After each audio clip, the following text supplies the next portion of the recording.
Boa tarde. Alerta em Minas também para a nossa região. Isso porque a variante P2 foi identificada pelo menos em 5 cidades do sul de Minas: Varginha, Cruzília, São Lourenço, Ibitura de Minas e Itajubá. Já no estado de São Paulo, algumas cidades totalmente fechadas. E devido a isso, converso com o médico pneumologista e também administrador da Santa Casa de Ouro Fino, Rodrigo Magaldi, que apesar do trabalho intenso na Santa Casa, que está com ocupação total dos leitos no setor de Covid, ainda comentou o assunto conosco. Oi, Rodrigo Magaldi, muito bom tê-lo aqui conosco novamente. Luciana, tudo bem? Como é que estão as coisas? Vamos lá. Primeiro, em relação ao lockdown, né, que algumas cidades estão fazendo, Mogi Guaçu, Campinas, São João da Boa Vista, Araraquara, enfim, e várias demais cidades, principalmente ali de São Paulo, e acho que Minas também está tomando esse tipo de atitude. Realmente os números aumentaram muito, e eu creio que sim, que evitar a socialização ainda antes da vacina, né, é a melhor fórmula, talvez o melhor remédio aí para a gente evitar que ainda se alastre mais os casos, porque a gente está tendo um aumento importante, estamos tendo um aumento dessa variante, da P1, que a gente fala, que é a variante do Amazonas da Covid, estamos tendo variantes de outros locais, então a variante da África, a variante inglesa, a variante japonesa agora também começa a se falar. Então a gente está preocupado com isso tudo. O número de infectados aumentou muito, a gente tem visto um número de óbitos muito grande. Essa infectividade da P1, principalmente da variante nova, é maior sim do que a Covid normal, tá? Do que o corona normal. Magaldi, qual que seria a diferença da variante do Amazonas? Qual que é a diferença, Lu? Em índices básicos aí, só para você ter uma ideia, as proteínas que se ligam, as spikes, que é o nome, as espículas proteicas do vírus, elas são diferentes. Essa variação levou o nome de variação NELI-P1, que é a variação brasileira do Amazonas, tá? Então, é claro que com esse aumento no número de casos, aumento no número de mortos, 1.726 óbitos no Brasil, quase 500 óbitos em São Paulo, um número gigantesco. O número de Minas também aumentando vertiginosamente. Então eu creio sim que o isolamento ao máximo possível, por que não o lockdown, sejam viáveis para as prefeituras. Eu sei, a gente sabe da dificuldade da parte financeira, do comércio, a gente entende.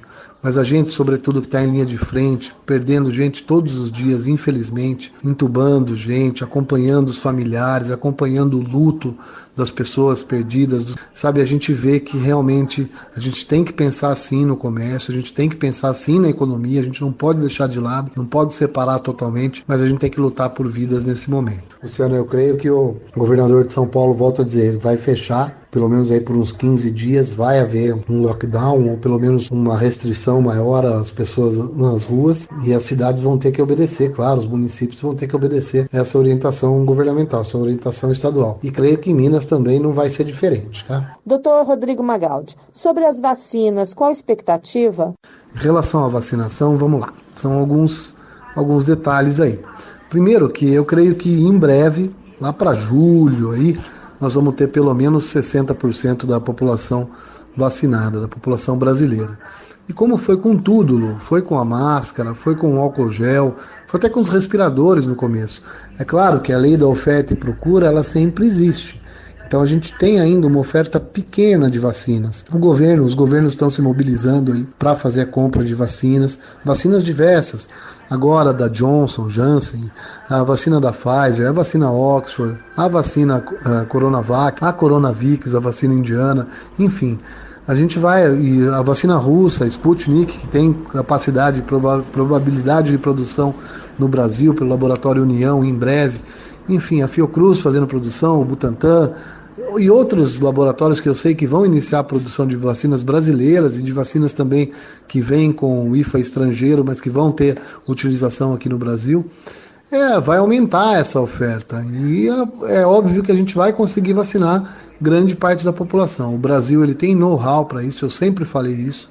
Desde lá do começo a gente fala da possibilidade vacinal do Brasil. A gente está numa briga política terrível. Quando briga Estado com União, com município, quem ganha é o vírus sempre. Então essa briga é muito infeliz e muito ruim, muito nociva para o brasileiro no geral.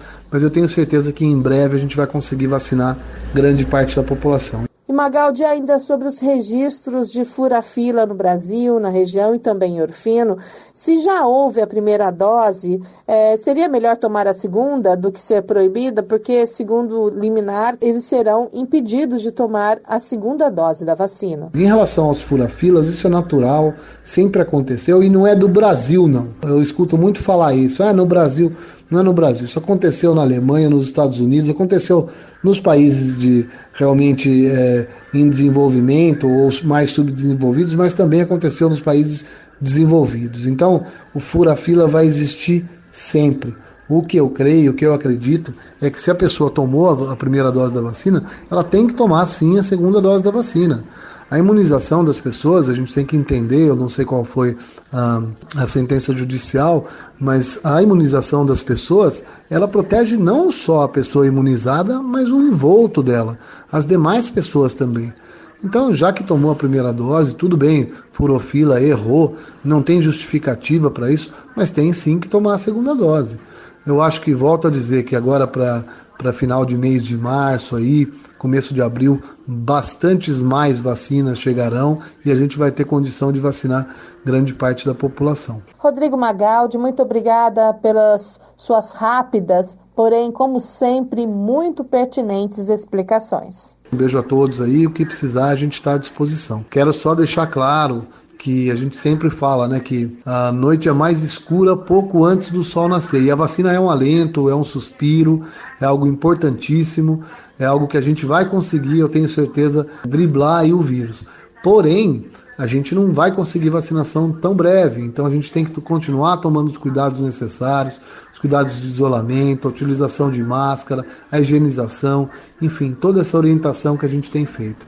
Haja visto que a gente está hoje colhendo números infelizes por conta do carnaval, por conta das festas, dos churrascos, dos encontros que aconteceram aí quase que de maneira livre no Brasil todo e infelizmente os números estão aí, a gente batendo recordes mundiais, infelizmente recordes ruins mundiais no número de casos e de mortes também. Um grande abraço a todos, a gente tem que continuar, estamos vencendo batalha a batalha, mas a guerra ainda é longa e a gente tem que ter isso em mente, tem que ter consciência para poder fazermos um trabalho em conjunto e assim salvar vidas. E ainda sobre essa questão da Covid em Minas, o Estado criou a Onda Roxa no programa Minas Consciente e decreta fechamento em 2 regiões. O objetivo das medidas é tentar restabelecer com velocidade capacidade de assistência hospitalar no Triângulo Norte e Noroeste. Vamos às informações com o nosso correspondente em Belo Horizonte, Rafael Nonato. O governo de Minas decretou o fechamento das macro-regiões Triângulo do Norte e Noroeste a partir desta quinta-feira pelos próximos 15 dias. O objetivo é controlar a evolução da pandemia e restabelecer com velocidade a capacidade de assistência hospitalar nas localidades. A determinação foi aprovada pelo Comitê Extraordinário Covid-19,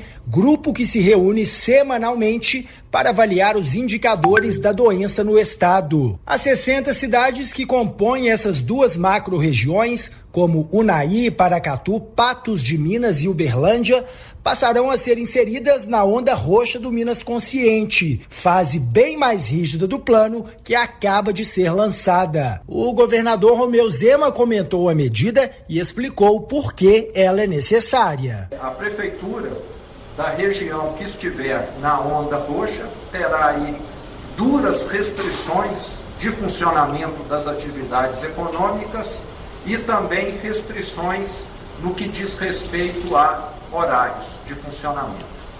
Inicialmente estarão incluídas na Onda Roxa a região Noroeste e a região Triângulo Norte. O que nós estamos fazendo aqui é algo que já vem sendo planejado, que foi evitado ao máximo, mas não adianta nós querermos manter o que pode ser agradável para alguns e amanhã termos aqui em algumas regiões, em algumas cidades do estado, cenas de horror. Nós temos de deixar muito claro, você ver pessoas chegando no hospital com falta de ar e não conseguir dar um atendimento é uma cena de horror. E nós não queremos que isso aconteça aqui em Minas Gerais. Então, daí termos de estar adotando essas medidas. Quero lembrar que é uma medida temporária, é uma medida que vale por 15 dias, é uma medida pontual, é uma medida regional. Então, nós não estamos falando que o estado de Minas está com restrição total. Nós estamos falando inicialmente de 2 regiões por 15 dias. Entre as previsões na onda roxa, toque de recolher entre 8 da noite e 5 da manhã e nos finais de semana. As regras incluem ainda a proibição de circulação de pessoas sem o uso de máscara de proteção em qualquer espaço público ou de uso coletivo, ainda que privado, além da realização de eventos ou qualquer tipo de aglomeração. E mais, serviços não essenciais poderão funcionar, mas sem atendimento ao público em sistema delivery e venda online. Já as pessoas que estiverem deslocando para o trabalho em serviços essenciais, como funcionários de supermercados, bancos, construção e transporte público, deverão portar carteira de trabalho, funcional, crachá ou qualquer outro documento que comprove o vínculo profissional. A justificativa para outros deslocamentos não essenciais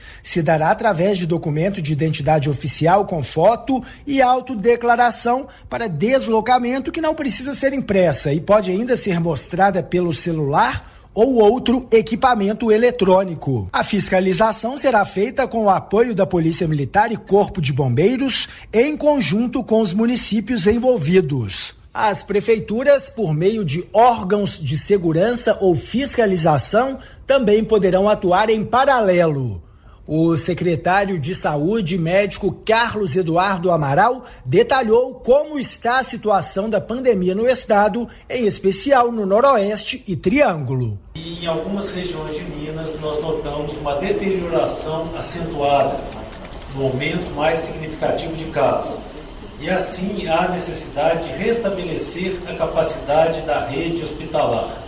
Para mim é muito importante esse termo, restabelecer a capacidade da rede hospitalar de cada região. Nesse contexto, Minas Gerais tem em torno de 73% da ocupação, é um dos estados que está abaixo de 75%, enquanto vários outros já ultrapassaram esse nível. E nós notamos que nós tivemos uma redução de diagnóstico de número de casos por um período de tempo já neste ano e que voltou a se ter um aumento. As medidas estarão disponíveis em publicação no Diário Oficial do Estado. Da Agência Minas para o jornalismo da Difusora FM de Ouro Fino, Rafael Nonato. E você continua na nossa programação agora com o programa Vale Tudo, apresentação de Paulo Henrique. A todos uma excelente tarde e até amanhã, se Deus permitir.